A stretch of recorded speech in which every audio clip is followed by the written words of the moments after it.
Энэ цаг мөчийн мэндийг хүргэн үзэгчдээ Субэдэцгийн сайтаас үзэгч та бүхэнд зориулан бэлтгэж байгаа тэрл бие нэвтрүүлгийн маань энэ оны анхны дугаар үзэгч та бүхэнд хүрэхэд бэлэн болсон байна. Оны анхны дугаараар Монгол Улсын их хурлын гишүүн Эг Цэцэг хүрэлцээлээ. Танд энэ өдрийн мэнд төргийн урилгыг манд хүлээн авч студид манд хүрэлцээрсэн танд маш их баярлалаа. За энэ сайхан нэвтрүүлэгтээ урьж оролцож байгаад баярлалаа. Танай үзэгчдэд болон танай хамт олонд энэ өдрийн мэндийг хүргье. Тэгэхээр аливаа хүний тухай ярихад нутаг ус Жи аавын тухай асуухгүй байхын аргагүй. Аль нутгийн хэний үр сад вэ гэдэг талаар хоёлаа яриагаа эхлэе гэж бодож байна. Би Арангаа аймгийн Тариа сумын гаралтай. Арангаа аймгийн төвдөр төрсөн байлээ. Тэгээд миний нэрийг Булган Тамир гэдэг анх нэрлэжсэн гинэ. Тэгээд нөгөө аав ингээ бүртгүүлэхээ явж байхдаа за Булган Тамир ер нь энэ эрэгтэй хүүхдийн нэр байна. Энийг ер нь Солио гэдэг тэгээд Эг Цэцэг гэх нэртэй болгосон гинлээ. Тэгээ манай аав Мөнхчлөн гэдэг Арангаа аймгийн Тариа сумын тоосхны үйлдвэр гэдэг. Тэгээ тухайн үедээ бол маш эрчимтэй ажиллаж байсан тийм үйлдвэрийн дарга хийдэг байсан манай. Тэгээд тэнд ч бүр ингээд 100 болохоор бүр аймгийн төвөөс ингээд Темсийн оюутнууд хүртэл хурж ирж тийм тоосго зохиох ажиллагаанд оролцдог тийм байсан. Тэгээ аав тэр үеийн даргаар ажиллаад тэгээ тэр үед би аавынхаа нэг юу айгуу сайн сандгийн нэг юм дээр үед нэг хортой цаас гэж байдаг шүү дээ. Бодвол тэр нэг тэгээ аав чинь юм баадантай бичиг баримт. Тэгээ тэн дотор нэг юм хортой цаас тэгээд нэг юм харанда. Тэгээ тэрүүгээрээ ингээд нөгөө юмаа бүглэн. Тэгээ тэр болгоныг ингээд хараад ямар мундаг юм бэ гэж аавгаа их биширдэг тийм хүүхдэл байсан санагддаг. Тэгээд ер нь бол баг насаа аавын хүүхэд байсан. Тэгээ нэг аав маань нэг моциклтэй. Тэгээ тэр моциклийнх нь банкн дээр л ерөөсө баг насаа үлдсэн санагддаг. Тэгээ ээж маань болохоор Арангаа аймгийн Тариа сумын тэр нийтийн аж ахуйн үйлчлэгний газар гэж байсан. Тэнд ажилладаг байсан. Манайх чих олуулаа, долуулаа. Тэгээ 5 охины би чи 2 ахтай, 2 эгчтэй, 2 эмэгтэй дүүтэй. Тэгээ 5 охины дунд хохин. Тэгээ яг голынх нөхөн. 10 жилийн боловсруулаа хаана хэрхэн дүргсэн байна. Тийм. Тэгээд Тариатад 1-ээс 3 дугаар анги хүртлээр сурсан. Тэгээд би тэр аав усг заасан багштай бол маш их баярлаж явдаг. Сэнгэж багш гээд маш алдартай тийм багш байсан. Тэгээд тэр багш маань яадаг байсан гэхээр юу гэдгийг тоогоо ингээд хамгийн түрүүнд бодоод ирсэн. Эсвэл бичих юмаа хамгийн түрүүнд бодоод ирсэн хүүхдэд нэг юм. Тэр багш маань ингээд хүүхдэд ингээд нэг юм бацайхан ингээд нэг юу исэн шиг яруу наригч. Тэгээд бодвол ээжтэй юм нэг юм дээр үеийн юм онгоцны зураг мураг 9 жорын зурагтай юм оторид өгдөг байсан юм байна. Тэгээд нөгөө нэг багш маань ингээд хамгийн түрүүнд бодоод ирсэн хүүхдэд дандаа оторид бэлгэлдэг. Тэгэл яавал хамгийн түрүүнд юм хийж чаа тэр оторидыг авах уу гэдэг. Тэгэл ерөөсө тэр үеэс л нэг тийм хамгийн шилдэг, хамгийн мундаг хүүхд байхын төлөө л ингээд юу яцсан төлөвсчихсэн. Тэгээд 3 дугаар ангид Эрдэнэт рүү шилжчихсэн. Тэгээ багш маань тэр үед Эрдэнэтэн болоорой гэж тухан дээр үнсчихсэн. Тэр айгуу гайхалтай. Тэгээд яг л багшийнхаа тэр өрөөл багшийн маань тэр өрөөл биелээ олсон гэж ингэж би боддог. Одооны өнцгөөс харахад тэгээ би сая зуныхаа амралтаар Тариатын 10 жилийн сургуулийн 100 жилийн ой гэд очлоо. Багштай төрийн одон медалийг гардуулж өглөө. Тэр бол үнэхээр тийм сэтгэл хөдлөсөн момент бол надад байсан. Аав усгийг заа намайг өдөө зэрэгцүүлэх анхны албанд хүрсэн багштай байгуулсан.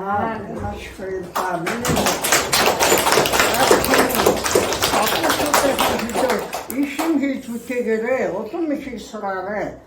Их сайн хүүхэд шүү дээ. Насаж удаан заргаарай. Тэгээд багш маань ингээд нэлээд өндөрс насалчихсан. Айгүй сайхан. Тэрвэл гайхалтай мөч байсан миний хувьд л.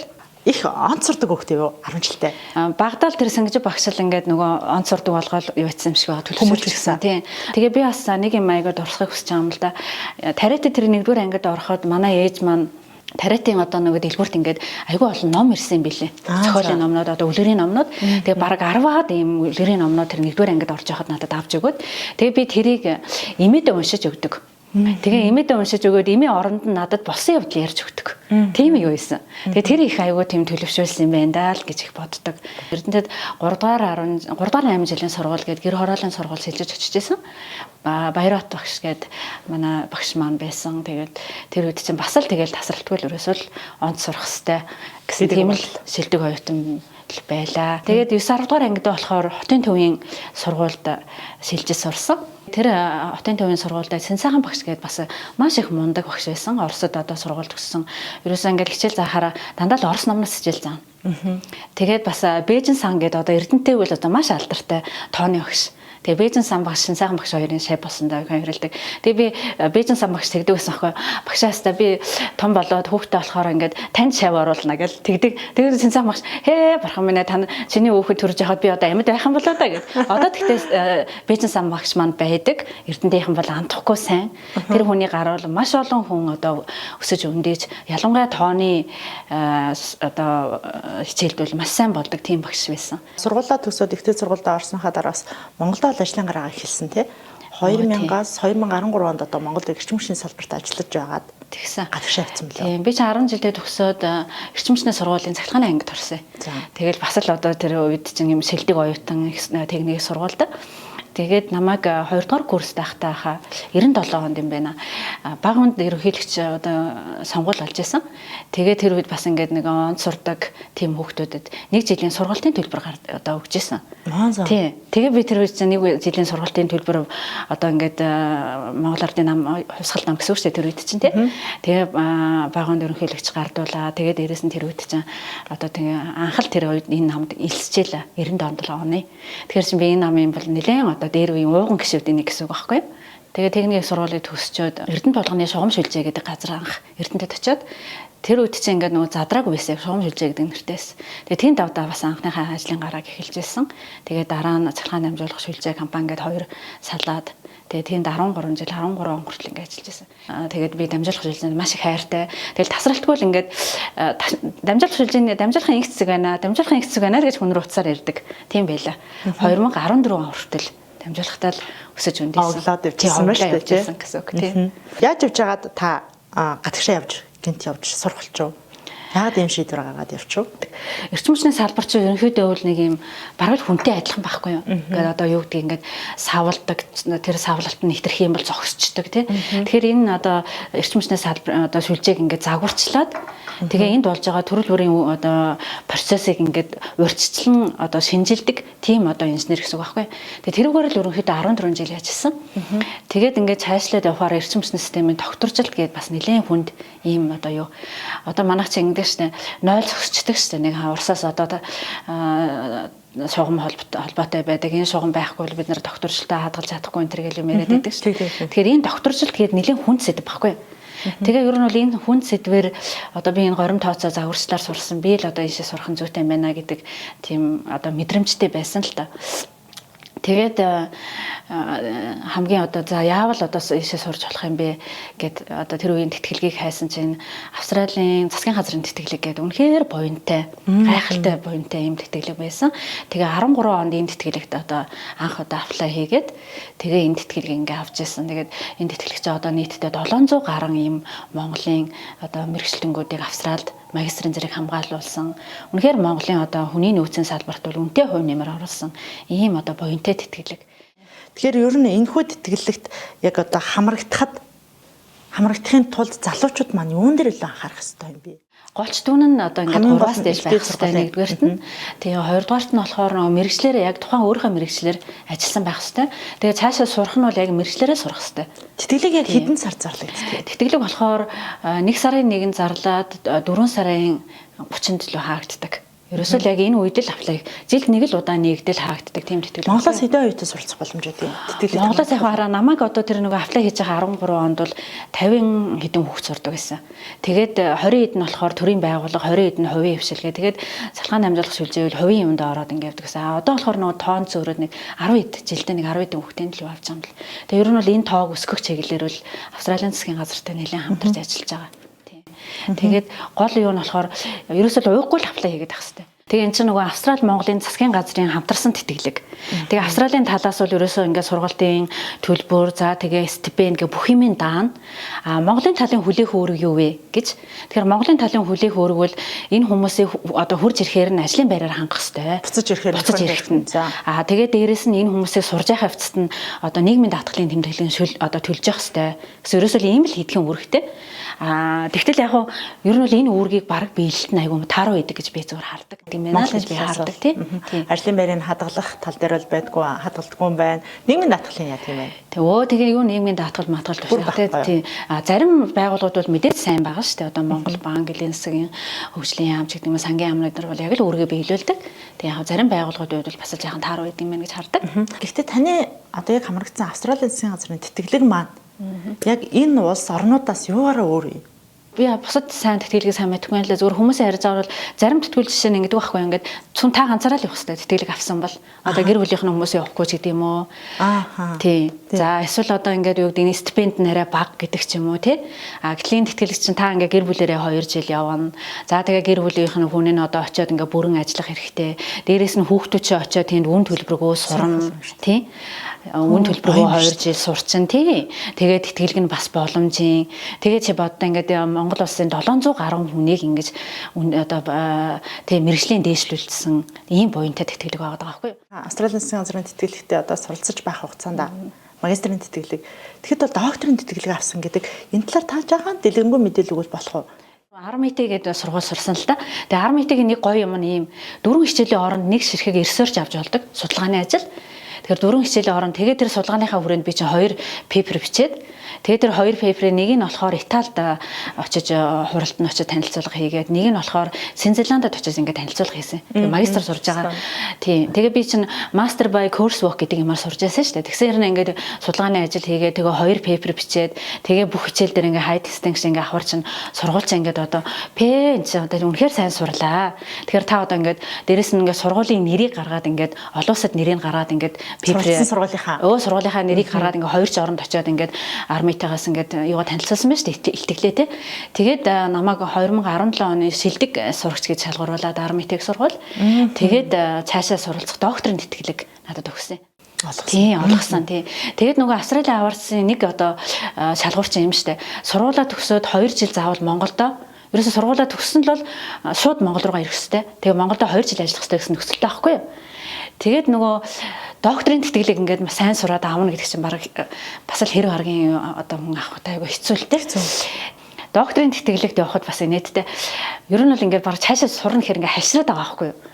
Бүр ингээд тэр магистрийн сургууль чинь бас л их чанга байсан болохоор тэгээд бараг сурах уу яах вэ гэдэг яа яаж одоо дахиж 3 жил сурнаа гэл ингээл хайлшраал тэгээд нөгөө Монголд ирсэн байхдаа за ер нь одоо Австрали руу дахиж сурахаа болио Монголдо доктор хамгаалчаа гэд тэгээд ер нь л яа дахиад 3 жилчлаад байна шүү дээ тийм дахиад 3 жилстай махаа зулгаан чи махаа зулгааж байгаа юм л та тэгээд 3 жил дахиад сурна гэхээр бараг ингээл хайлшраал тэгээд нөгөө нэг техникийн сургууль дээр ингээ очиод одоо ган төмөр гэдэг одоо надад яг энэ горим тооцооны хичээлийг заасан багш байдаг байхгүй тэгэл нөгөө багш нар очиод за багшаа би одоо ингээд Австралийн аварцаар ингээд магистр хамгаалаад ирлээ. Тэгээд ингээд цаашаа явах докторийн тэтгэлэг авах боломж байна. Ингээд тэгтээ би ингээд сурна гэхээр бас айгаад байна. Бас ерөөсөө Монголдо доктор хамгаалж та намайг одоо удирдахчаач гэгээд багштай тэглээ. Тэгсэн чинь манай багш тэгээд тэр манай багшийн тэр хэлсэн үгийг бүр үнэхээр гайхамшигтай үг гэж хэлдэж боддөө штэ. Багш маань гэсэн аахгүй. За инхээ чи нэг хаалгаа хаадаа гэлээ. За хаалгаа яасан. Тэгээд би чиний багш шүү гэлээ. За гэсэн чинь за ингээд багш хүн одоо ингээд шавьяас юм гууж байгаадаа бол ба ичиж байна. Гэхдээ би энийг бол одоо тэ энэ Монгол улсын төлөө би одоо шавьяасаа гууж байна. Гэтэ би юу гэдгсэн чинь багш нь чамаас гууж байна. Чи хэрвээ цаашаа энэ докторжил гээд хүн сэдвэр сурах юм бол чамайг дагаад Монгол ногоорно гэж багш маань тэгсэн. Тэгэл тэр үг маань надад тест үнэхээр нөгөө баг сурах уу яах уу гэж нэг гулж ийцэн байсан хүмүүний чинь бүр ингээд нэг инээд ингээд бүр үүрэг хариуцлага ингээд огшоогоо тийм үнэхээр Монгол улс намайг ингээд нэг юм тийм томилоод за чи Монгол улсын төлөө яв сур гэд ингэж байгаа юм шиг тийм. Тэгээд ёо тийм үү гэд юу нөгөө нэг одоо сурах уу яах уу гэжсэн хүн чи бүр ингээд бүр үүрэг хариуцлага ухамсарлаа л тэгэл тэр одоо ингээд очиж доктор сурч ялаа. Тэгээ мэдээж хараа тэр олон одоо гадны оюутнуудын дунд ганцаараа монгол оюутан. Тэгээ дээрэс нь бидний унган хэл чинь англи биш шүү дээ. Дээрэс нь нэг аль бие усны хэл чинь англи биш болохоор маш хэцүү. Тэгэл тэр ингээд нөгөө олон оюутнуудын дунд чинь тэр олон пейперийг уншин, нойрн, хүрэн. Тэгэл дээрэс нь заримдаа ингээд бараг 6 сарыг хөдөлмөрлсөн пейпер нь режект гэдэг нь одоо ингээд бараг хүлээн зөвшөөрөхгүй буцаагдана.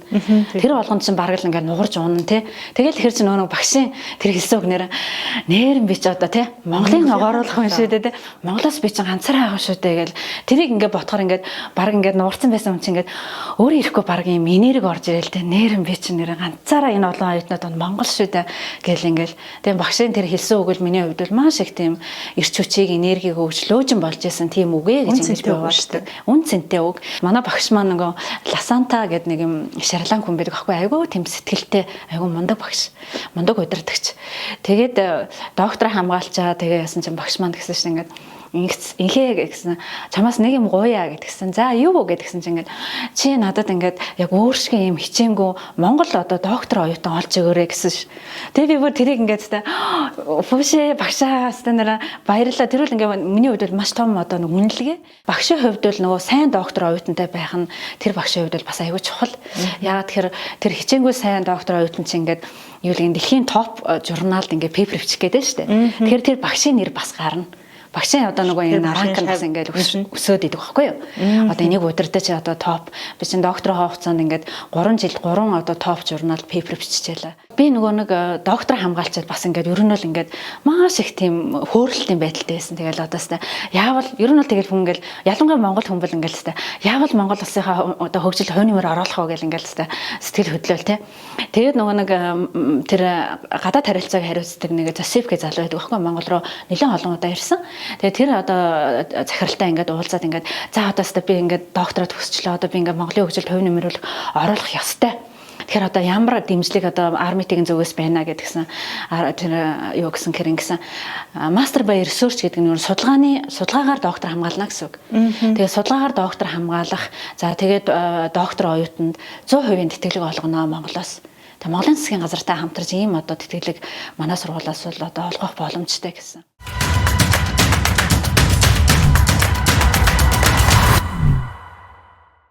Та яаж яваад ирнэ? Монгол Ардын намын чагсаалтын 2-оор ороод ирвээ. Яаж яваад энэ намтай холбогдчихв? Би яг одоо ингээл нэг улсын хурлын сонгуулийн үеэр нэр нь байдаг зураггүй нэг хүн яваад байсан. Тийм.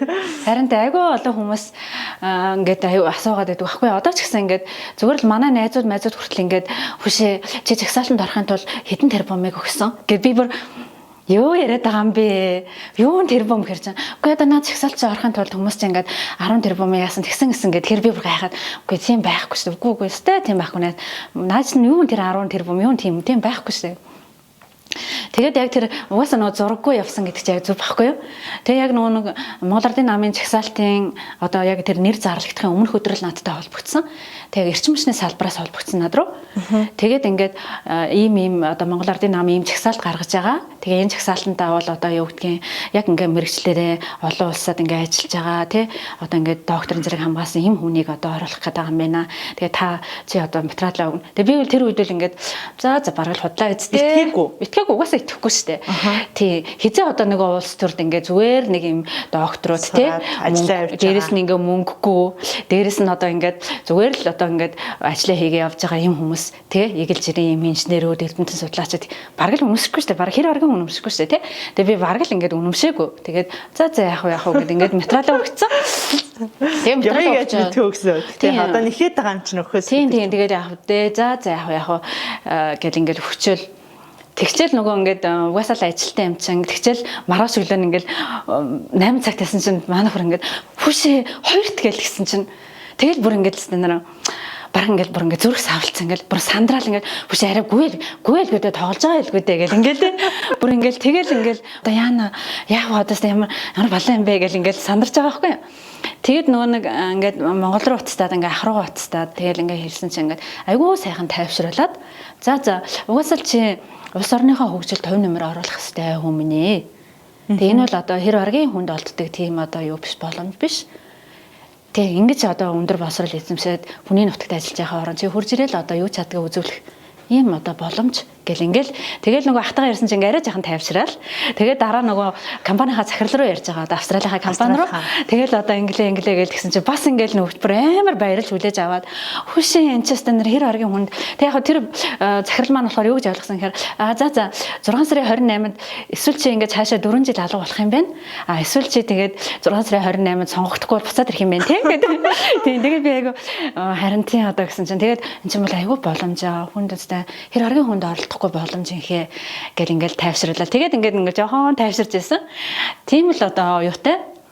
Тэгээд бол би маш их баярлдаг. Маш олон хүмүүс л тэгж хүсдэг үстэй тий. Нэг эгэл жирийн инженерүүд, эрдэмтэн судлаачид одоо тэр нэг улсын хурал суугаа бидний төлөөлдөг болоосай гэж бид нар ч гэсэн хүсдэг, таа ч гэсэн адилхан хүсдэг л байсан шүү дээ тий. Тэгээд тэр хүслийг биелүүлсэн тийм шийдвэрийг бүр гайхалтай шийдвэрийг гаргасан. Тэгээд ямар ч байсан энэ нэг чагсаалтаар орсон энэ одоо хаалгыг энэ үүд хаалгыг дараагийн одоо судлаачид дараагийн эгэлжирийн инженерүүдэд нээлттэй байх юмсаа энэ нэр хүндийг энэ одоо алдахгүй байх юмсаа гэдэг үүднээс л одоо айгуу тийм өөр хариуцлага ухамсарлчаал ажиллаж байгаа. За чагсаалтын хоёрт орсноо мэдлээ. Ажлаа мэдээж ажлаасаа одоо гарчаад ирж байгаа шүү дээ тий. Тийм тэгээд ажлаас яг ингээд онгоцны бодол дээр ч юм уу онгоцон суугаад ч юм уу за магадгүй одоо тий Чингис хаан олон улсын нисэх бодол дээр онгоцноос буухад яг ямар мэдрэмж төрж исэн юу бодож исэн яг тухайн үеийн момент руу бас эргээд ахил л та хоёлаа. Тэгээ би бас нэг юм ингээ аяг хэлэх гэсэн юм л да. Яг жоохон ингээд нөгөө Монгол хүн л одоо тий энэ жижигхэн Монгол улсыг юм сэтгэлдээ тээж явдаг байх гэж би дандаа боддог шүү дээ. Ер нь бол тэгээд мэдээж хараа би тэр чин одоо Австралийн компанид ингээ ахлах инженер ажиллаж байна. Ахлах инженер хийж байгаа шүү дээ. Тэгээд мэдээж ингээд 90 онд бол одоо принципал гэдэг инженер тэгээд техникал директор ингээ партнер гэдэг ингээ явдаг байхгүй юу? Ер нь ингээ тасралтгүй л өсдөг. Тэгээ би одоо тэр тэнд ч одоо гэр орон маань тэнд байна. Бараг 10 жил шахав тэнд амьдарсан гэсэн чинь бүр ингээ суурьсан гэсэн үг шүү дээ. Гэтэл зүгээр чи боддоо ингээд Монгол улс одоо тийм улсынхаа хөгжилд хувь нэмэр оруулна гэдэг бол юутай зүрлэхийн аргагүй.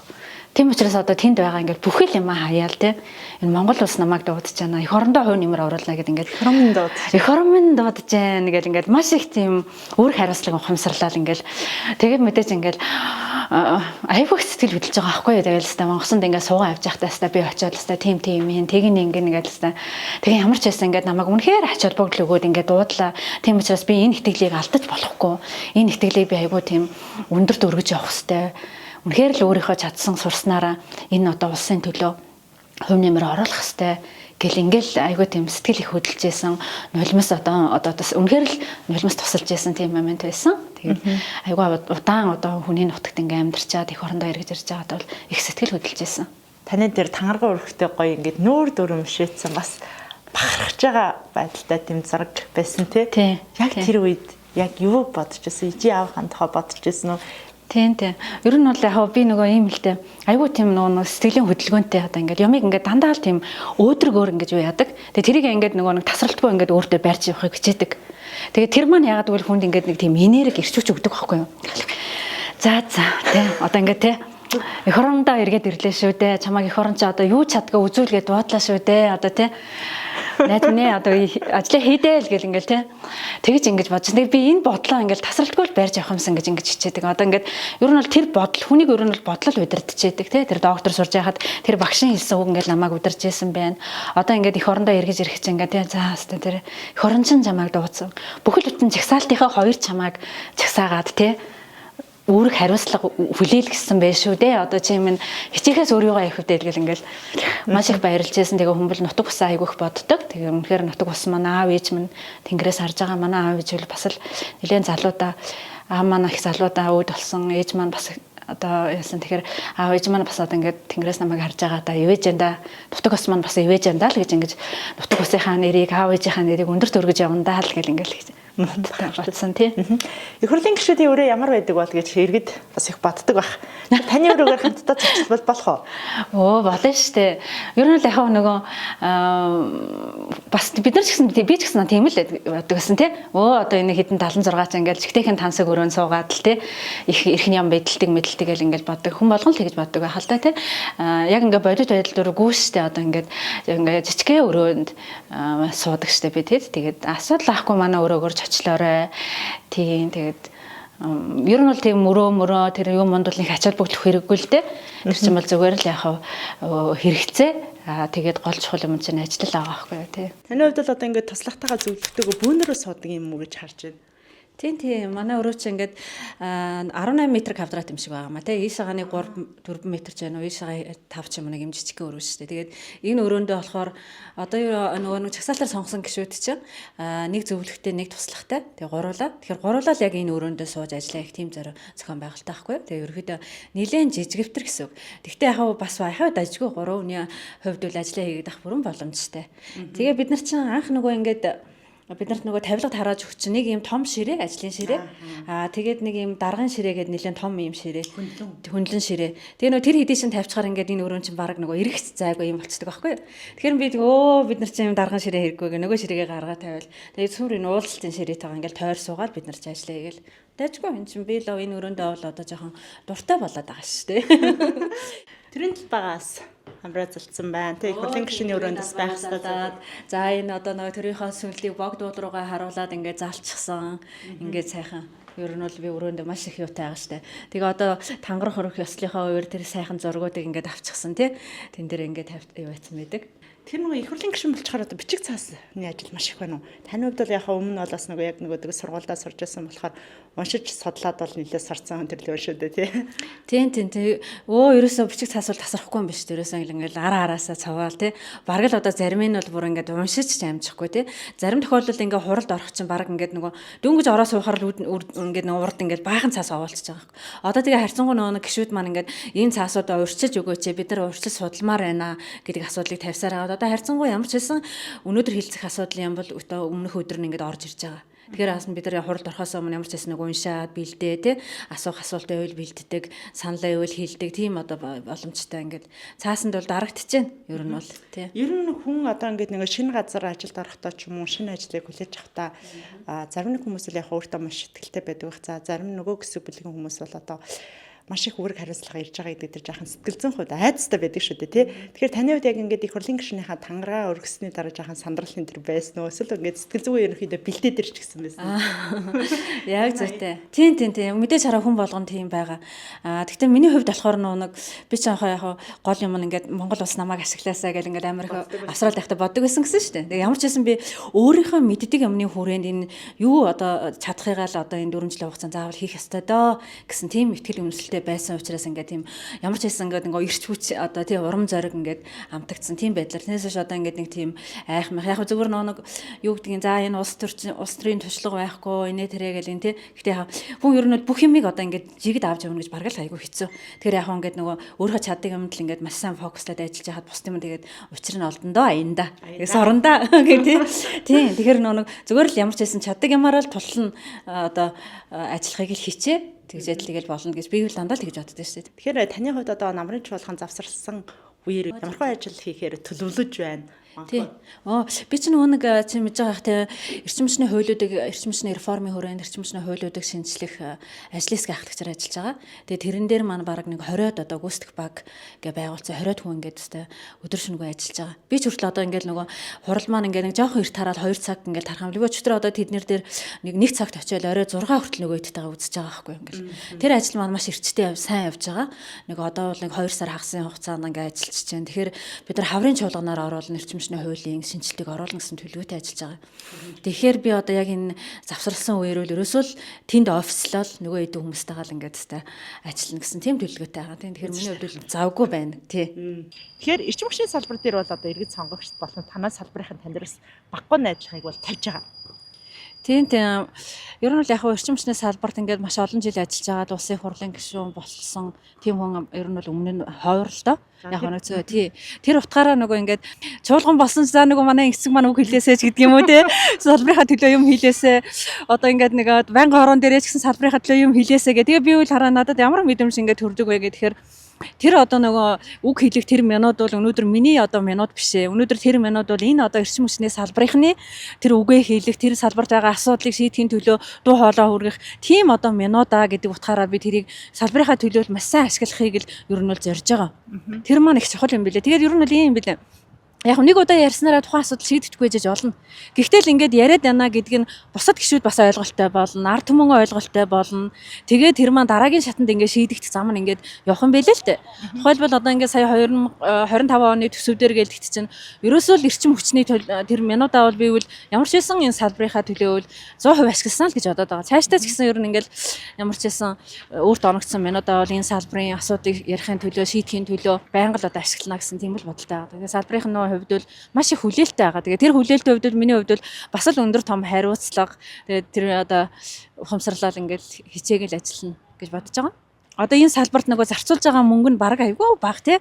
саяны 25 оны төсвийн хилцүүлгээс ингээ харахаар юу харагдсан бэ гэхээр яаманда тий тухайн салбартаа ахиухан одоо нөгөө юм төсөв тавиулахын төлөө юм нэг уралдаан маягийн юм л болдгийм байх гэж харж байгаа байхгүй юу. Тэгээ тэгэж бас болохгүй шүү дээ тий ингээд. Тэгэхээр энийг бол ингээд нэг нэгдсэн байдлаар за энэ асуудалнуудаа нин тулгамдсан байна гэдгээр төлөвлөж явахгүй л энэ салбар стил одоо тэр эдийн засгийг боомсон өвөлдөө хэрэглэгчээ тасалсан хэвээрээ л байна. Тийм. Гэхдээ яг харьцангуй одоо ингээ бөөрөлжөөт орж ирж байгаа болохоор нэг хэсэгтэл юу яана л да. А гэхдээ л би нөгөө түрүүн хэлсэн шүү дээ тий. Энэ нөгөө өсөлтийн хурд чинь амар байна. Жилд 200 мегаватт өсөж байна. Гэхдээ энэ бол бодит өсөлт биш. Жилд 300 400-аар өсөж байгаа учраас бөөрөлжөөтийн 300 ч юу ч биш байхгүй юу. Тийм. Өмнөх жилүүдийг бид нар яаж аргалсан бэ гэхээр хөөрхийн нөгөө одоо байгаа эдийн станцуудаа өргөтгөж байгаа үдийн хүртэл энийг том бүтээн байгаад явуулсан. Одоо ингээд тулцсан. За одоо нэг хэсэгтээ нэг 2 жилдээ нэг бөөрөлжөд ингээ яах юм шиг байна. Тэгэл цаашаа байхгүй. Тэгээ би хамгийн гол нь хэлээд байгаа. За хүүсвэртээ ингээ бөөрөлжөд нэг хэсэгтээ нэг жилдээ аргалах юм шиг байна. А тэгтэл нөгөө дамжуулах түгээгшүүлжээ чинь хит ачаалагдсан. Одоо хэрэглэж холбож чадахгүй байгаа байхгүй юу? Тэр энийг ингээд яагаад ойлгоод тэгээ тэр нэг жилдээ одоо шинэ тэр Баян шүү юуны 160 станцыг үл энэ жил хэрвээ төсөв суулгацсан бол 15 тэрбумаар нөгөө нэг юу лээ соёлын яамны 18 ваучер гэсэн шүү дээ. Тэгтэл тэр чинь нэг 17 тэрбумаар ч юм уу тэр нэг Баян шүү 160 станц барьчвал тэр айлууд чинь цахилгаанаар хэрэглэгээ ангаад энэ утаагийн чинь бас жоохон бууруулахад хувь нэмэр оруулах нь шүү дээ. Тэгээ ийм яагаад олж харахгүй байгаа юм болоо гэд би сангийн яамнаас ингээд асуугаад байгаа байхгүй юу? Тэгээ би одоо бол 26 оны төсөв дээр бол одоо маш сайн одоо ингээд төсвийг юу яхаас нь эхлүүлээд хамтарч ажиллая гэсэн бодолтой байгаа. Монгол томны нэг сайхан үг байдаг шүү дээ. Үг амилтгаа гэж. Тэгэхээр бас таны аа усыг заасан бага ангичин багш одоо тариатын багшин хэлсэн эрдэмтэн болоорой хэмээн одоо тохон дээр нүсэд явуулж байсан багшийн үг өнөөдөр биелээ олж таны хувьд одоо Монгол улсынхаа их хурлын гишүүн болж их орныхоо төлөө иргэдийнхаа төлөөс хичээж зүтгэх том үүрэг хариуцлагыг хүлээгээд өнөөдөр бол явж гин тий. Өөрийнхөө ингээд жишээнээс ингээд харахад ер нь бол ингээд хүнд хэлсэн юм сайхан үг тухайн хүний хувьд бол юм ерөөл юм байна. Хизээ нэгэн цагт биелээ олдог тий. Одоо тэр багш маань ингээл тий эрдэнтэн болоорой гэж тухан дээр үнсэн биш үү. Гэтэл тэр үед одоо эрдэнтэн болох ч юм уу ерөөсө төсөөлөгдөхгүй шүү дээ. Гэтэл тэр ингээд ерөөл ингээд биелээ олсон байгаа ч тий. Тэгэхээр ингээд би бол хүмүүст ингээд ер нь сайн сайхан юмыг сэтгэлийнхаа одоо угаас ингээд хэлж яхах юм бол тэр хүний хувьд бол айгүй том ерөөл ингээд болд юм байна гэж би ингээд хардаг. Хоёрдугаар би одоо хүмүүст ингээд хэлэх гэсэн юм юу вэ гэхээр ер нь бол ингээд хүн одоо ингээд удирдуулж байгаа хүн хамт ажиллаж байгаа хүмүүсээ байнга л одоо тийм биширч байх нь айгүй чухал юм байна гэж хардаг. Биширч пөөх одоо энэ ямар чадвартай юм бэ? Ямар мундаг юм бэ? Одоо тий энэ хүн шиг болох юмсан тий. Тэгэл энэ хүний одоо өгсөн даалгаврыг би яавал одоо 100% биелүүлчих үү гэл ингэж хичээж тэгээд ингэж явахаар яах вэ гэхээр тэр явцад та маш их хэмээг одоо олж мэддэг, маш их өсөд дэвждэг. Дээрэс нь хамгийн чухал юм нь болохоор чи өөрийнхөө ингээд бүр насан туршдаа хаяхан аргагүй тэр нөгөө одоо арга барил те хандлагыг өөртөө төлөвшүүлчихэж байгаа байхгүй юу? За маш их баярлалаа. Ингээд нөгөө яриад байвал та хоёрт ярилцсад мунтахгүй их байна. Магадгүй одоо гэрэлмаа сэтгүүлч надаас нэг юм асуучаасаа гэж бодож байгаад ч юм уу миний асуугаагүй асуулт байх юм бол хамгийн сүүлч хоног би танд асуулгыг өрүүлдэе гэж бодож байна. Тий. Монгол ирчээд нэг юм л мэдрээд байна л да. Юу мэдрээд байна гэдэг тэгэхээр ялангуяа нөгөө сошиал медиагаар ингээ бараа мэдээ цацж байгаа асуудал би маш их эмзэглэж байгаа л да. Мэдээж энэ чинь яг мэдээж сул тал муу юм байх юм бол одоо цацах нь бол зүйтэй л дээ. Гэхдээ ингэж нөгөө нэг тасралтгүй бараа мэдээг ингэж явуулах нь бол хүмүүсийг маш их сэтгэлийн гутралд ингээд юу авчиж байгаа. Маш их одоо хэмжигдэхийн аргагүй тийм хохирлыг одоо нийгэмд ард түмэнд авчирж байгаа гэж би ингэж боддог байхгүй юу. Бодоод байгаа байхгүй сүүлийн үед бол тийм учраас аль болох л одоо юу гэдгийг ингээд нөгөө боловсралтай, чадaltaй яг тухайн чиглэлээрээ ингээд үнэхээр одоо мэрэгсэн ийм хүмүүс нь одоо ийм олон нийтэд одоо сошиал медиан дээр нэлээд идэвхтэй байж одоо ийм эрэг сайхан мэдээллийг ингээд түгээхэд бол анхаарах нь зүйтэй юм байна л гэж би ингэж хараад байгаа байхгүй юу. Одоо зүгээр ингээд нэг сайхан ажлаа хийх гэжсэн хүн ингээ муухай мэдээ сонсчвал баг тэр ажлыг хийж чадахгүй ингээд уурлаад тий саналгалаа чичрээд тэгээд дээрэс нь магадгүй нэг жоохон сэтгэлийн докторгүй байсан хүн бол баг тэр хүний ингээ мэдрэлийг муутгах чинь шүү дээ. Тэгэхээр энийг бол үнэхээр анхаарах цаг нь болсон юм байна гэж л би зүгээр хараад байгаа шүү дээ. Ингээ тий яагаад тэгэж ингээд нөгөө мэдсээр ээжээж буруу мэдээлэл түгээгээд хүмүүсийн уурыг хүргээд тэгж уурыг хүргэснээрээ би нэрд гарч ийн би одоо нэг юу яаж яах гэж ингэж хүмүүс бодоод байгаа юм бала тэрийг бол би айгуу тийм буруу хандлага. Тэгэхээр энэ хандлага бол магадгүй та өөрөө ингээд нөгөө нэг хожиж гин гэж магадгүй. Гэхдээ маш их хохирлыг та нийгэмдээ энэ ард түмэнд авчирч шүү. Ард түмнээ сэтгэлийн готролд оруулж шүү гэж л би зүгээр бодоод байгаа. Энийг бол жоохон засах хэрэгтэй байна даа л гэж би бодоод байгаа шүү. Мэдээж ингээд нөгөө болохгүй байгаа юм хэлхэн зүйтэй л те. Гэхдээ энэ маань ингээд хит давмгаалчаад байна гэж. Тэгэхээр ингээд нөгөө болж байгаа бүтэж байгаа сайхан юмнуудаа тэгж хүнийг нөгөө сэтгэлийн хувьд ингээд яхаа өргөх. Яг бол хүн гэдэг чинь сэтгэлийн л амьтаа. Өнөөдөр чинь маш сайхан ажлаа хийх гээл ингээд сууж идэл аимшиг мохоо мэдээ сонсчихвол баг ингээд нөгөө ажлыг хийж чадахгүй салганаа цэцрэх байхгүй гэдэг тийм. Тэгэхээр би бол юм ингээд дандаа тийм нөгөө сайн талаас нь харахыг хичээж тэрнээсээ айгуу тийм ирчүүч авч ингэж явдаг. Тэгээд би ирснээсээ хойш тийм мэдрэмжийг бол аваад энийг өөрчлөх юм байна хэрэгтэй байна даа л гэж ингэж боддог. Тийм. Тэрийг хэлье гэж бодож байна. За баярлалаа. Тэгээд бидний бас урилгыг хүлээн авч студид маань хүрэлцээрсэн танд маш их баярлалаа. Таны Острих ажилд амжилт хүсье. За баярлалаа. Та бүхэн ч гэсэн баярлалаа. Ийм гоё эрг мэдээллийг одоо ард түмэндээ түгээдэг ийм гоё үйл ажиллагаа хийгээ явуулж байгаад нь одоо баяр хүргэе. Тэгээд өндрөөс өндөр амжилтыг хүсье аа. Баярлалаа. Суббота цэгийн сайтаас үзэж та бүхэндээ зориулан бэлтгэж байгаа Тэрэлбийн нэвтрүүлэг энэ оны анхны дугаар үзэж та бүхэндээ хүргэлээ. Өнөөдрийн зочноор Монгол Улсын их хурлын гишүүн Инх цэцэг өргөдөө оролцлоо гэд нэвтрүүлэгтээ хамтдаа ирсэн эрхэм үзэж та бүхэндээ маш их баярлалаа. Дараагийн дугаараараа эрг уулзтлаа. Баяртай.